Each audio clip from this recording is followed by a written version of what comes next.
July the 2nd, 1943. The skies above Sicily burned with the fire of war.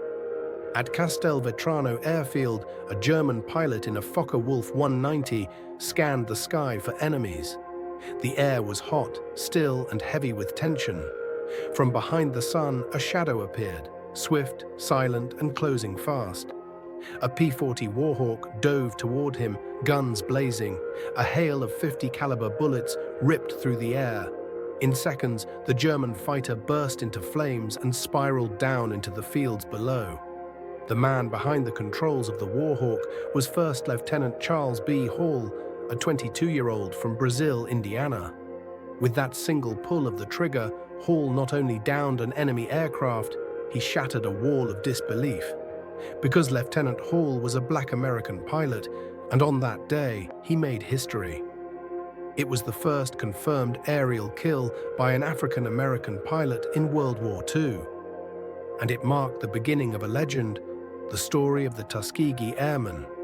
Before the war, the idea of black pilots in the US military was considered impossible, even laughable. Generals, politicians, even scientists claimed African Americans lacked the intelligence, courage, and coordination to fly complex aircraft. A 1925 Army War College report actually declared black men unfit for aviation duty. Those words became policy. When World War II erupted, the US military was still segregated. Black soldiers could dig trenches, drive trucks, or serve in mess halls, but not fly. Yet despite all barriers, the demand for pilots grew. The pressure from black communities, civil rights groups, and journalists finally forced the military to reconsider. So in 1941, the US Army Air Corps reluctantly created a separate training program for black aviators. They called it the Tuskegee Experiment, as if equality itself was an experiment. Deep in Alabama, at a place called Moton Field, a new kind of soldier was being born. Hundreds of young black men applied, but only a few were accepted. They came from every corner of America, from farms, factories, and universities. Some had grown up poor, others had already earned degrees, but all shared the same dream: to fly. Among them was a quiet, determined man named Benjamin O. Davis, Jr. Davis had graduated from West Point, where not a single cadet spoke to him for 4 years because of his race. 4 years of silence, yet he endured, graduating 35th in a class of 276. When the Army needed someone to lead the new black squadron, they called on him. Under his leadership, the first group of pilots, the 99th Fighter Squadron, began training at Tuskegee. They trained in aging aircraft, often with hand-me-down equipment. Their base was small, isolated, and under constant scrutiny. Every flight they made, every mistake they committed, was judged not just as individuals, but as a test of their entire race. By 1942, the Tuskegee pilots had completed their training. They were officially part of the US Army Air Forces, but prejudice followed them across the ocean. When they arrived in North Africa, commanders hesitated to send them into real combat. Some claimed the 99th wasn't ready. They were given patrol missions far from the front lines, as if the Army was waiting for them to fail. But they didn't fail. In fact, they excelled. And then came July 2nd, 1943, the day Charles Hall downed that German fighter. The victory silenced many critics. For the first time, headlines back home read, "Tuskegee pilot downs Nazi plane." It was more than a victory in the sky. It was a strike against centuries of doubt. In 1944, the Army consolidated its black squadrons into one unit, the 332nd Fighter Group. They were stationed in Italy and flew the P-51 Mustang, sleek, powerful, and deadly. To distinguish their planes, they painted the tails bright red. And from that moment, the world knew them as the Red Tails. Their mission: escort Allied bombers deep into enemy territory. Bomber crews dreaded these missions: long hours, constant anti-aircraft fire, and deadly ambushes by German fighters. Many bomber units suffered heavy losses, often because their escorts chased enemy planes and left them unprotected. But the Red Tails were different. Under Colonel Davis's orders, they refused to abandon their bombers, no matter what. At first, white bomber crews were skeptical. Some even resented being assigned Negro pilots. But mission after mission, the Red Tails proved their worth.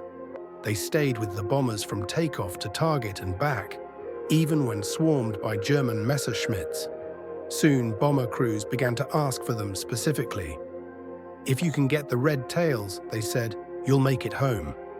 Between 1944 and 1945, the Red Tails flew over 15,000 sorties. They destroyed 112 enemy aircraft in the air and 273 on the ground. They escorted more than 200 bomber missions with one of the lowest loss rates in the entire 15th Air Force. Their courage earned respect, even from those who had once doubted them. The Red Tails were more than a unit, they were a family. They shared jokes, letters from home, and prayers before every mission. They called each other brother, not by blood but by battle.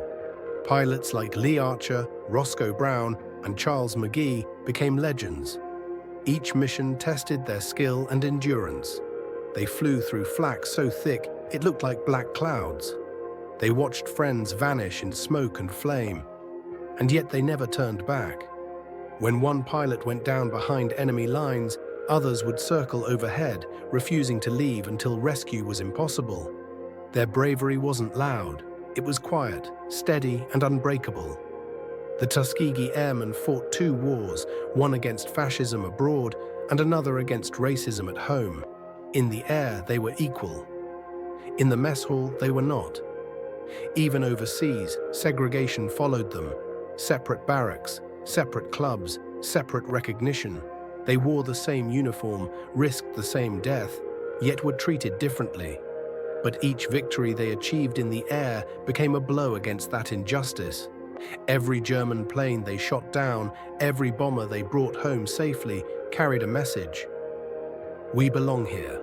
By 1945, the Allies were pushing deep into Germany. The Red Tails flew cover for the bombers striking Berlin itself, the heart of Hitler's empire. Their skill had become legendary. German pilots learned to fear the sight of those red tails streaking through the clouds. When the war in Europe ended in May 1945, the Tuskegee Airmen had proven something that statistics could never capture: the measure of human resolve. They had overcome the enemy, the elements, and the expectations of a nation that doubted them. But when they returned home, there were no parades waiting for them. They came back to a country still segregated, where whites-only signs hung in windows. Some couldn't even sit at the same counters they had defended in uniform. The same people who cheered the victory in Europe still turned away from them on American streets. Yet they carried themselves with quiet dignity. They had fought not just for a country, but for the idea of one. Their service could not be ignored forever. In 1948, President Harry S. Truman signed Executive Order 9981, officially desegregating the U.S. Armed Forces.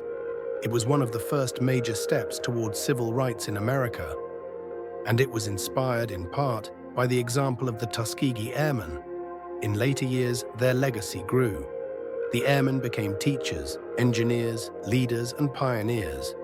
Many continued flying in the newly integrated U.S. Air Force. Others inspired the next generation, astronauts, pilots, and dreamers who saw in them what was possible. Today, the name Tuskegee Airmen stands as a symbol of excellence, courage, and unity. They proved that greatness has no color, that dignity cannot be denied, and that sometimes the most powerful victories are won not with bullets, but with perseverance.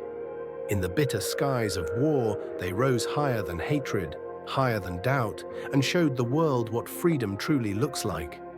Because they weren't just fighting to win a war, they were fighting to claim their rightful place in the sky. And in history, they were the Red Tails. They fought two wars and won them both. And in doing so, they changed the course of a nation. Their story will forever echo through the clouds, a reminder that courage, once set free, can break any barrier, even the sky itself.